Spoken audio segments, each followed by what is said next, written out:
ఈ నెల 27న రాష్ట్రంలో జరగబోయే పట్టభద్రుల ఎమ్మెల్సీ ఎన్నికల్లో తెలుగుదేశం పార్టీ ఆధ్వర్యంలో కూటమి బలపరిచిన పారాబత్తుల రాజశేఖర్ని రంపచోడవరం నియోజకవర్గంలోని కూటమి శ్రేణులంతా కలిసికట్టుగా పనిచేసి అత్యధిక మెజార్టీతో గెలిపించాలని రాష్ట్ర శిశు సంక్షేమ మరియు గిరిజన సంక్షేమ శాఖ మంత్రి గుమ్మడి సంధ్యారాణి పిలుపునిచ్చారు.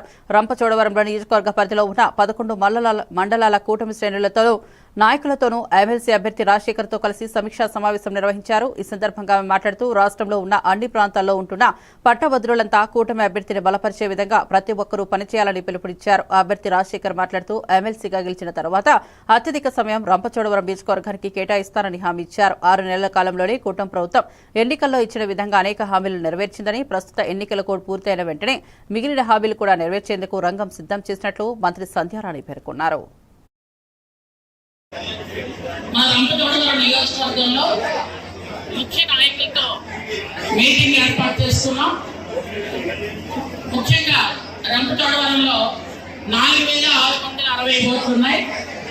ఈ ఓట్లన్నీ కూడా ఖచ్చితంగా ఇప్పుడున్నటువంటి ఎమ్మెల్యే గారు శిరీష గారి ఆధ్వర్యంలో 11 మండలాలు, అలాగే ఉన్నటువంటి పెద్దలు, అబ్జర్వర్స్ అందరూ సహకారంతో మొత్తం అందరూ కలిసి తిరిగి ఈ ఓట్లన్నీ కూడా రాజశేఖర్ గారికి ఖచ్చితంగా వేయించి గెలిపించాలి అనే ఒక దృఢ నిశ్చయంతో ఈరోజు ముఖ్య నాయకులతో కూటమి ముఖ్య నాయకులతో మీటింగ్ ఏర్పాటు చేసుకోవడం జరిగింది.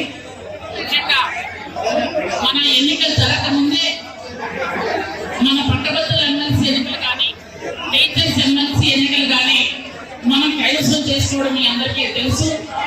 కాబట్టి ఈ రోజు చంద్రబాబు నాయుడు గారి అద్భుతమైన పరిపాలనలో కూటమి నాయకులు ఒక పక్క పవన్ కళ్యాణ్ గారు అయితేనేమి, కేంద్రంలో మోడీ గారు అయితేనేమి ఆంధ్రప్రదేశ్ కు సరైన సముచిత స్థానం ఇవ్వడం వల్ల ఈ రోజు అందరూ కూడా కూటమి ప్రభుత్వంలో ఉన్నటువంటి అభ్యర్థిని గెలిపించాలి అనే ఉద్దేశంతో ముఖ్యంగా ఈ రోజు పట్టభద్రులు అనగానే అందరూ చాలా తెలివైన వాళ్ళు, విఘ్నులు.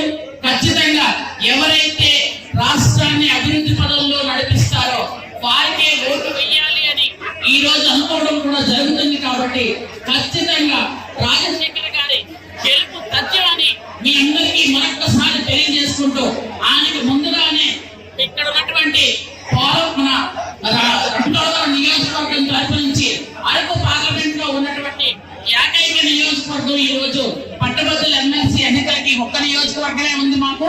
కాబట్టి మేము